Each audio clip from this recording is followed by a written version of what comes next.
খেয়া খাটের উপর বসে মোবাইল ফোনে গেম খেলছে। আর তখন খেয়ার মা সুমাইয়া হাতে একটি কমলা নিয়ে এসে মেয়েকে বলল, মা, সারাক্ষণ শুধু মোবাইলে গেম খেললেই হবে? কিছু খেতে হবে না? না খেলে কি শরীরে ভিটামিন কেমন করে আসবে? এই নাও, কমলাটি খেয়ে নাও। তখন খেয়া বলল, মা, এখন আমি কিচ্ছু খাবো না, আমি ওখানে গেম খেলছে, তুমি রেখে যাও, আমি পরে খাবো। তখন সুমাইয়া ধমক দিয়ে বলল, না, তুমি এখনই খাবা। তখন খেয়া ভয় পেয়ে হাতে কমলাটি নিয়ে ছেলে খেতে লাগল। আর তখন সুমাইয়া মিষ্টি মিষ্টি হাসছে। খেয়া কিছু সময় কমলা খাবার পর খেয়া গলায় চেপে ধরে বলল, মা, আমার খুব খারাপ লাগছে, আমার খুব কষ্ট হচ্ছে। তখন সুমাইয়া হাসি দিয়ে বলল, আমি তো তোকে কষ্ট দেওয়ার জন্যই দিয়েছে, এখন আমার সামনে তুই তিলে তিলে মরে যাবে, আর আমি নিজের চোখে দেখব। তখন খেয়া বলল, মা, আমাকে মেরে ফেলে তোমার কী লাভ হবে?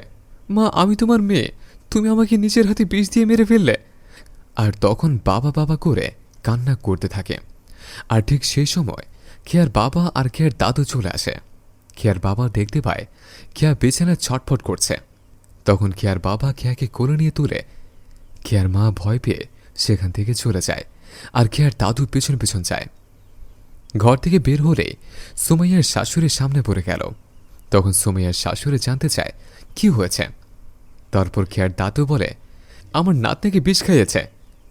এই কথা শোনার পর একটু মারধর করার পর ধাক্কা মেরে চলে যায়। ধাক্কা খেয়ে সুমাইয়ার মাথায় রক্ত বের হয়ে যায়। আর তখন সুমাইয়া মাটিতে পড়ে যায়। মাটিতে পড়ে সুমাইয়া ছটফট করতে থাকে। এরপর ফিরে দেখা, খেয়া স্কুল থেকে বাড়ি ফিরছে। পুকুর পাড় দিয়ে নেচে নেচে আসছে। খেয়া কিছু পথেছে একটা গাছের নিচে দাঁড়িয়ে চমকে গেল। যেটা দেখা ওর উচিত হয়নি সেটা ও দেখে ফেলেছে। খেয়ার মা সুমাইয়াকে একটা ছেলে আংটি পরাচ্ছে। খেয়ার মা সুমাইয়া বেশ খুশি ছিল। সুমাইয়া খুশি হয়ে রাকিব নামের ছেলেটিকে জড়িয়ে ধরল। তারপর সুমাইয়া রাকিবকে বলে, আমার জন্য তুমি এত টাকা খরচ করে এই আংটি এনেছ, আর আমার স্বামী এত বছর সংসার করার পরেও আমাকে কিচ্ছু কিনে দেয়নি। ওর টাকা থাকতে পারে, কিন্তু আমাকেও ভালোবাসে না।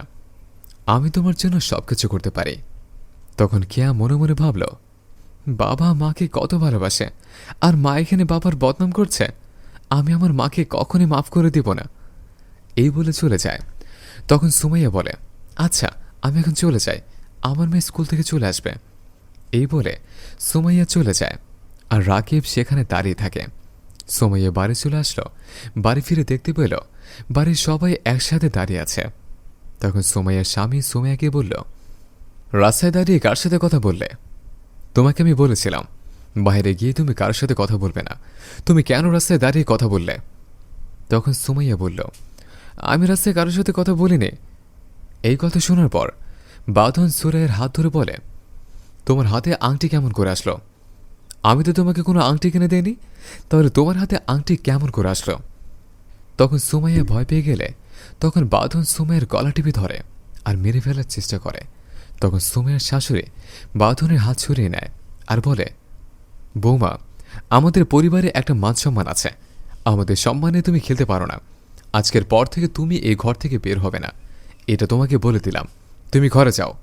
এই কথা শোনার পর সুমাইয়া ঘরে চলে যায়, আর সবাই সেখান থেকে চলে যায়। একদিকে খেয়ার বাবা খেয়াকে নিয়ে কান্নাকাটি করছে, আর অন্যদিকে সুমাইয়া ছটফট করে মারা যায়। আসুন আমরা পরকীয়া থেকে বিরত থাকি, সংসারকে বাঁচিয়ে রাখে।